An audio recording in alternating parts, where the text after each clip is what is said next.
Yeah, certainly. So late yesterday, the Milford Detective Division, who actually handles the cybercrime side investigations, was notified of a tip of potential child pornography involving our suspect.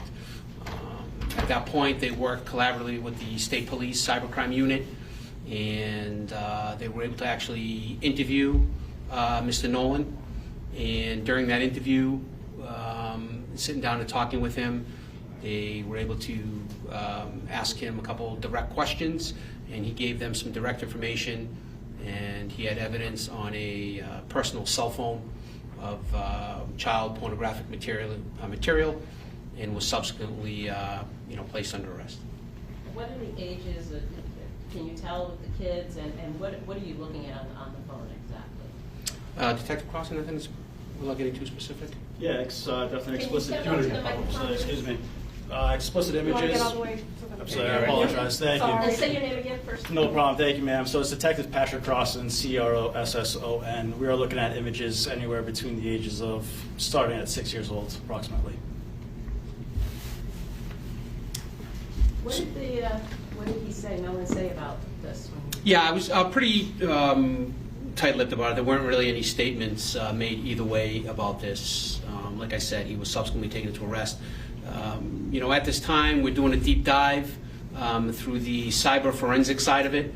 And, at this time, we don't have any evidence that any students were involved in this. We have no direct threat to the community at this time. Certainly, we hope and pray that that doesn't change.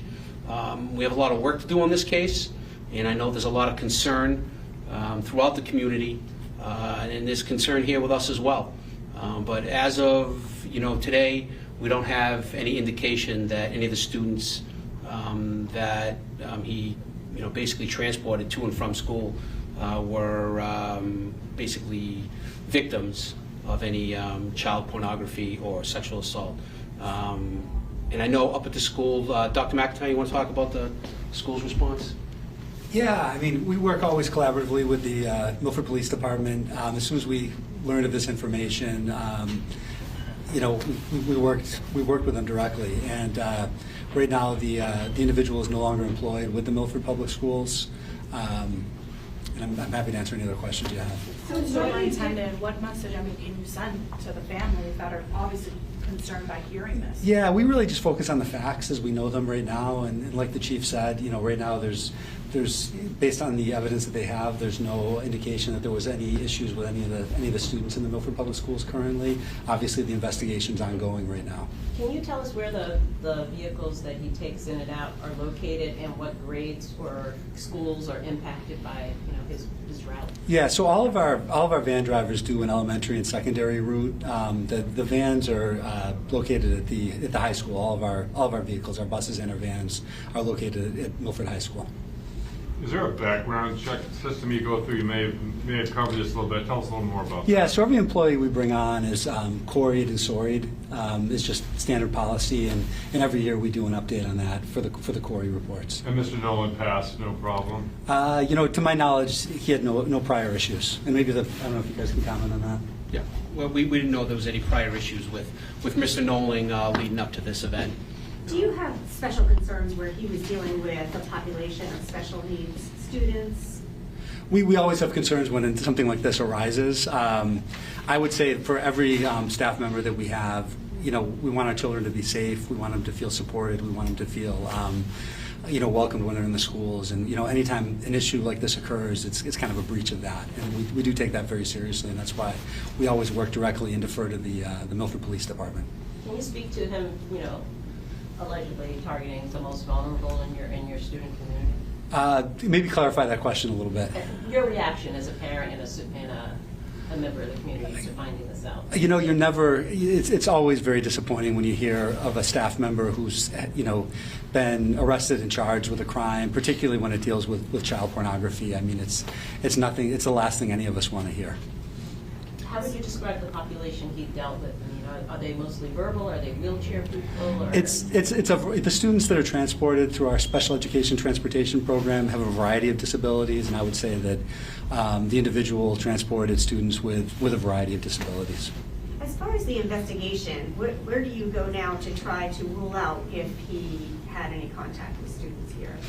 Well, that's just it, right? And that's why it's important for the community to know that, we're here, we have, amazing school resource officers in the Family Services Unit. If a family member suspects something or thinks their child, might be a victim of this crime or any other crime, they need to reach out to us.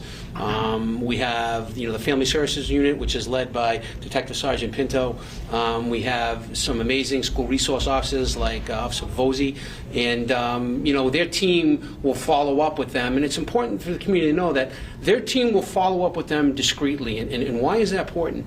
The worst thing we can do is minimize a concern or a potential complaint. All right, but this group of individuals, they're well trained, they're well versed, and they'll come to you and they'll make sure that this is kept, just between them, and rule out or rule in somebody as a potential victim. But we don't want anybody going by the wayside. Anything that they think happened or suspicion of something going on, they need to get in touch with us. Can anyone describe Mellor's demeanor during the arrest? Did he offer any did he say anything you can share? Detective Crossan? He was cooperative at the time. Okay. In terms of the search of the house, what did you have to do? He Can you gave, step forward to absolutely. So he gave full consent of a search of his electronics, 2 cell phones and a computer.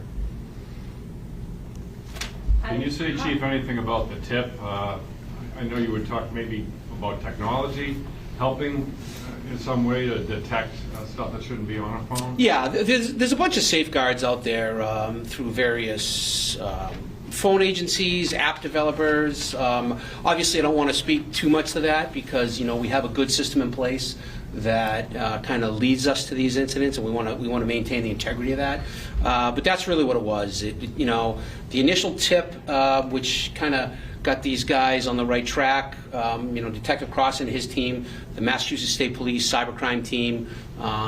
This is the world they live in, and they were able to utilize the immediate resources to start the investigation and effect an arrest. Mr. Superintendent, can you touch on the trust factor and how it's been broken and how important it is to kind of like regain that trust, not just with him or with anybody else?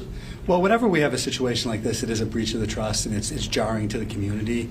And we're happy to work with any parent in the broader school community and the broader Milford community to continue to build that trust. Trust occurs over time.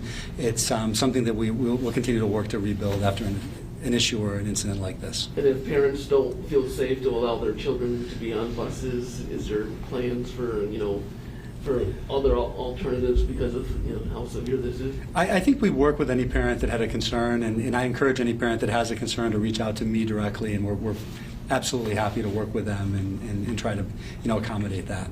Kevin, have you had calls or people calling in?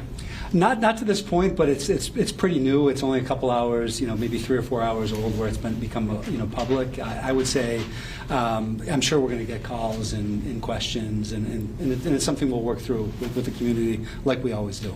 How many kids in the district, and are you able to say what percentage might have had interaction with Mr. We have about 4,600 students, a little under 4,600 students overall. It's a very small percentage of students that he had interaction with. I would say, I don't want to give you the wrong number, so I don't want to say a number, but it's a very small percentage. And how long was he working with? I think approximately 6 years. Any change in school procedures or the way you kind of do your background? I think not the way we do our background checks, because I think that's worked very well for us. But I would say, we always, whenever there's a situation like this, look at every aspect of it, and we'll work with the police department as well, and we'll kind of, work this through after the fact and see are there things we could have done better, which is what we always do.